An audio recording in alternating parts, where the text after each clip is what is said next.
The last time our nation's economy nearly ground to a halt, a newly elected president with the initials FDR tried just about everything to get it moving again.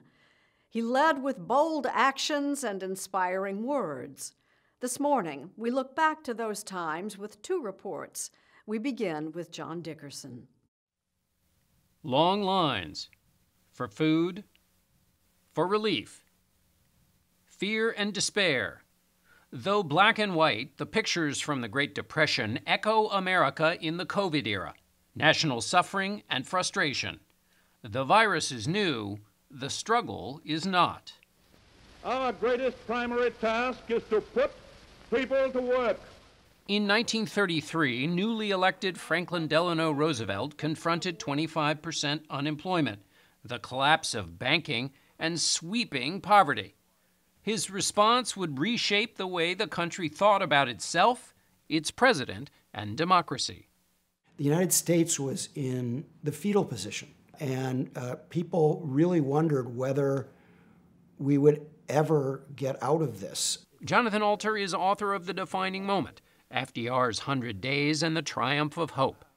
We spoke inside the Manhattan home where Roosevelt slept the night he learned that he had won the presidency.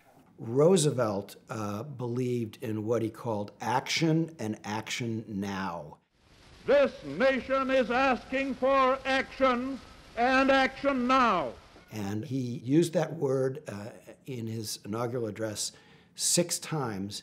It actually got more applause than the only thing we have to fear is fear itself. While Roosevelt was ready for action, he had to make sure the country was too.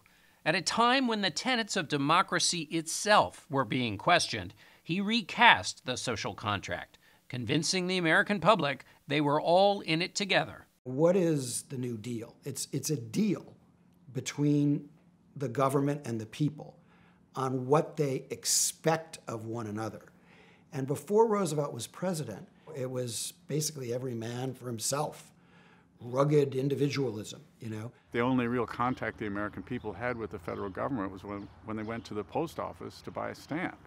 Roosevelt changed all of that. He changed it by offering information and hope, says professor and historian David Woolner at the Roosevelt family estate in Hyde Park, New York. People would gather around their radios and they would listen to their president explain what the government was trying to do. And this was very, very reassuring. The famous fireside chats were few in number, but were symbolic of a connection between the patrician Roosevelt and those suffering with poverty. Something the president understood because he had suffered, says Susan Dunn, a Roosevelt scholar at Williams College. I would say that the symbol of his presidency, of his life, is Warm Springs, Georgia. Roosevelt was stricken with polio in 1921. He never walked again. During his recovery, he built a facility in Warm Springs, Georgia for other polio sufferers and took charge of its operation. And it helped him to relate to all kinds of people. It's leading a life of kindness, of respect, of responsibility for the people we know, as well as for the people we don't know. That's what a real democracy requires. That's the moral basis of democracy. With the country's support for his spirit of experimentation, Roosevelt unleashed a flock of programs. They went to work building the infrastructure of this country in ways that are almost unimaginable now. They built 39,000 schools, 2,500 hospitals, more than 300 airports, 800 state parks. The Hoover Dam, the Lincoln Tunnel, the Tennessee Valley Authority, among the many major projects created with a Congress willing to work with the president.